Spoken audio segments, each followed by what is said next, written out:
আসসালামু আলাইকুম ওয়া রাহমাতুল্লাহ। ওয়া আলাইকুম আসসালাম।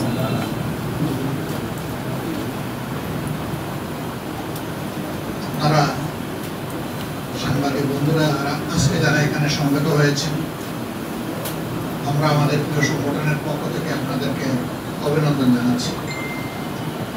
একই সাথে I like to welcome again to our honored guest, His Excellency, the Ambassador of Republic of Korea and his colleagues also. সম্মানিত বন্ধুগণ, ইতিমধ্যেই আমাদের সংগঠনের নায়েবে আমির জনাব ডক্টর সৈয়দ আব্দুল্লাহ মোহাম্মদ তাহের আপনাদেরকে বলেছেন যে আমরা একসাথে বসেছিলাম, কিছু সময় আমরা একসাথে কাটিয়েছি, দুই দেশের স্বার্থ সংশ্লিষ্ট বিষয় নিয়ে আমরা কথা বলেছি। পাশাপাশি আগামীতে আমাদের এই দুই দেশের সম্পর্ককে আরো কিভাবে একটা চমৎকার পর্যায়ে নিয়ে যাওয়া যায় সেই বিষয়ে আমাদের অভিব্যক্তি উভয়ই আমরা ব্যক্ত করেছি। একই সাথে সম্প্রতি যে কোনো অভ্যুত্থান হয়েছে এবং একটি কর্তৃত্ববাদী সরকারের বিরুদ্ধে এদেশের কোনো মানুষের যে লড়াই ছিল 15.5 বছর ধরে চলে আসছিল, সেই লড়াইয়ের পরিসমাপ্তি করবে আমাদের দেশের ছাত্র তরুণ যুব সমাজ কোটা সংস্কারের দাবিতে যে আন্দোলন গড়ে উঠেছিল, সেই আন্দোলনকে দমানোর জন্য সরকার যে কুৎসিত পথ অনুসরণ করেছিল, সেই পথের কারণেই অসংখ্য জীবনের বিনিময়ে, হাজারো মানুষের ত্যাগের বিনিময়ে, দেশে প্রবাসে একই সাথে লড়াইয়ের বিনিময়ে এই জাতি সাময়িকভাবে মুক্তি পেয়েছে। এই পর্বে বাংলাদেশ কিভাবে সামনে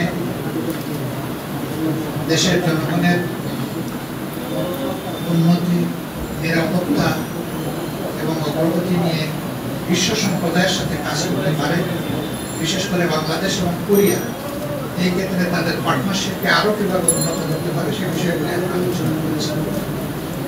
আমরা আলোচনা করেছি সম্প্রতি আন্দোলনে যারা আহত হয়ে তাদের অঙ্গগুলো, মূল্যবান অঙ্গগুলো হারিয়েছেন এবং যারা চোখ হারিয়েছেন অথবা হারাতে বসেছেন, তাদেরকে কোরিয়া তাদের স্বাস্থ্য বিভাগের পক্ষ থেকে কি সহযোগিতা করতে পারে সেই বিষয়গুলো নিয়ে আমরা তাদের দৃষ্টি আকর্ষণ করেছি এবং তারা আমাদেরকে আশ্বস্ত করেছে যে এই ব্যাপারে তারা ভেবে চিন্তে আশা করছেন তারা যে ভালোভাবে আমাদেরকে কিছু সহযোগিতা করতে পারবেন।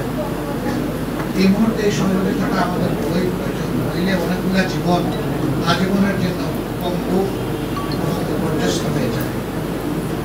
আমরা আমাদের দেশের ডেভেলপমেন্টে তাদের যে স্কিল অভিজ্ঞতা সেটাকে কিভাবে আরো বেশি আমরা পেতে পারি সেই বিষয়গুলো নিয়ে আমরা আলোচনা করেছি।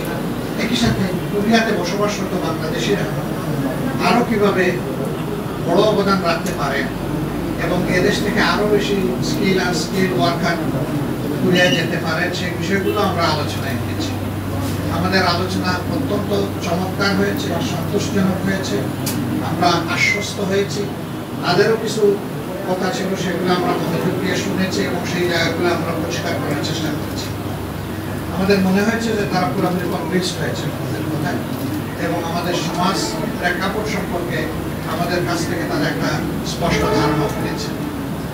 আমরা আবারও আমাদের দেশে কোরিয়াতে মাননীয় রাষ্ট্রদূত আছেন, তাকে আমরা আমাদের অন্তরের অবস্থা থেকে আমরা কৃতজ্ঞতা জানাচ্ছি।